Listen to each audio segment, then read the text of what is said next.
News 24 తెలుగుకి స్వాగతం. నా పేరు రీతు. వార్తలోని ముఖ్యాంశాలు ఇప్పుడు చూద్దాం. అనకాపల్లి పార్లమెంటు నియోజకవర్గంలో ఎంపీ సీఎం రమేష్ పర్యటన సందర్భంగా ఆదివారం పాయకరావుపేట అసెంబ్లీ నియోజకవర్గం కోటువురట్ల మండలం జల్లూరు సమీపంలో అసంపూర్తిగా నిలిచిపోయిన వంతెన పనులను పరిశీలించారు. ఈ సందర్భంగా ఆయన మాట్లాడుతూ కేవలం 62 లక్షల రూపాయలు బిల్లును మంజూరు చేయకుండా 5 ఏళ్ల పాటు ప్రభుత్వం ఏమి చేయకుండా నిద్రపోతుందని ప్రశ్నించారు. ఈ పనులు పూర్తి చేయకుండా వైసీపీ ఎమ్మెల్యేలు, ఎంపీలు ఏం చేశారో ప్రజలకు సమాధానం చెప్పాలని డిమాండ్ చేశారు. ఇలా అసంపూర్తి వంతెనల వల్ల పక్కనే మరమ్మతులకు గురై పాత వంతెనపై ప్రజలు వాహనాలతో రాకపోకలు సాగించడం వల్ల అనేక సార్లు ప్రమాదాలు జరుగుతున్నాయన్నారు. అనకాపల్లి నియోజకవర్గంలో ఇలాంటి వంతెనలు రోడ్డు చాలా వరకు ఉన్నాయని, వాటిని ప్రాధాన్యత ప్రతిపాదికన పూర్తి చేసేందుకు చర్యలు తీసుకుంటారని హామీ ఇచ్చారు. వీటికి అవసరమైన నిధులు రాష్ట్ర ప్రభుత్వం నుంచి మంజూరు చేయలేని పక్షంలో తమ ఎంపీ నిధుల నుంచి కేటాయించి పనులు పూర్తికి చర్యలు తీసుకుంటానని హామీ ఇచ్చారు. ఈ కార్యక్రమంలో జనసేన నియోజకవర్గ నాయకులు గెడ్డం బుజ్జి, టీడీపీ నాయకులు జానకి శ్రీను, బీజేపీ జిల్లా నాయకులు శ్రీనివాసరావు తదితరులు పాల్గొన్నారు. జల్లూరు గ్రామంలో ఇక్కడ చూడండి, ఈ బ్రిడ్జి దాదాపు 2017లో స్టార్ట్ చేశారు. 2019లో బ్రిడ్జి వరకు దాదాపు అయిపోయింది. రెండు పక్కల అప్రోచ్ రోడ్డు పెండింగ్ ఉంది. కాంట్రాక్టర్కు 2019 నుంచి ఈ రోజు వరకు 62 లక్షలు కేవలం బిల్లు అయ్యి టోకెన్ అయిందా, బిల్లు పెండింగ్ 62 లక్షల రూపాయలు దాదాపు 6-7 సంవత్సరాల నుంచి పెండింగ్ ఉంది. గత ప్రభుత్వంలో, జగన్మోహన్ రెడ్డి ప్రభుత్వంలో ఈ 62 లక్షల రూపాయల పెండింగ్ కోసం దాదాపు 6 సంవత్సరాల నుంచి కొన్ని లక్షల వాహనాలు, కొన్ని లక్షల మంది ఇటుపక్క అటుపక్క తిరుగుతూ వాళ్ళు పడిన ఇబ్బందులు చూస్తుంటే ఈ ప్రభుత్వం నిద్రపోతుందా? జగన్మోహన్ రెడ్డికి ఇక్కడుండే ప్రజాప్రతినిధులు ఏం చేస్తున్నారు? ఇక్కడ ఉండే నాయకులు ఏం చేస్తున్నారు? వాళ్ళని ఎందుకు నిలదీయలేదు?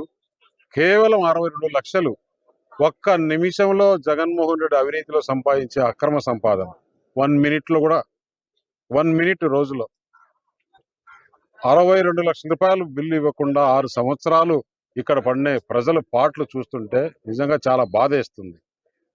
అందుకే నేను ఎలక్షన్లప్పుడు వచ్చి చూసా. అప్పుడు కోడ్ ఉంది కాబట్టి ఏం మాట్లాడలేకపోయాను.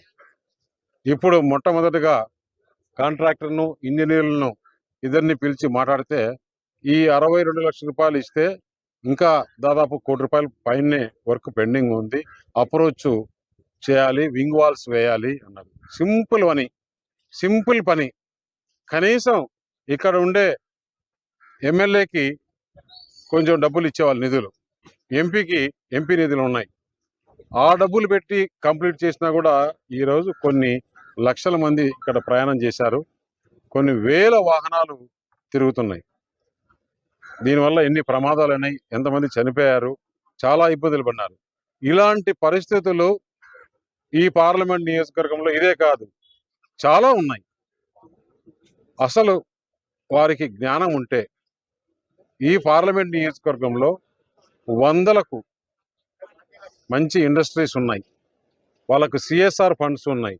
ఆ ఫండ్స్లో నుంచి తీసినా కానీ ఇలాంటి చిన్న చిన్న మరమ్మతులు, ప్రజలకు ఇబ్బంది లేకుండా చేసే పనులు చేసిండొచ్చు.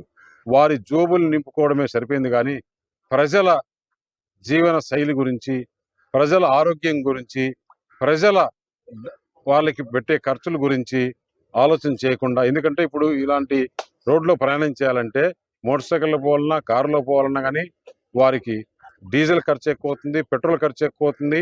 ఆ అతుకుల గుతుకల రోడ్లో పోతే వారి ఆరోగ్యం పాడవుతుంది.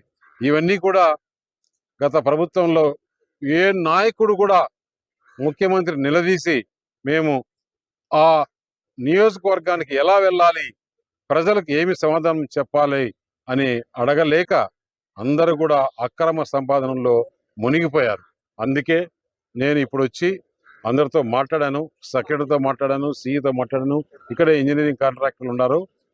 ఎంబడే అవసరమైతే నా ఎంపీ గ్రాంట్ నుంచి లేదంటే సిఎస్ఆర్ ఫండ్స్లో నుంచి డబ్బులు ఇస్తాను. రేపటి నుంచే వర్క్ స్టార్ట్ చేసి నెల రోజుల లోపల ఈ వర్క్ కంప్లీట్ చేసి మళ్ళీ ఇక్కడ ఓపెనింగ్కు మేము వస్తామని చెప్పేసి తెలియజేస్తున్నాం. ఇలాగే ఈ పార్లమెంట్ నియోజకవర్గంలో రోడ్ల పరిస్థితి కానీ ఇలాంటి బ్రిడ్జిల పరిస్థితి కానీ చాలా అధ్వానంగా ఉన్నాయి.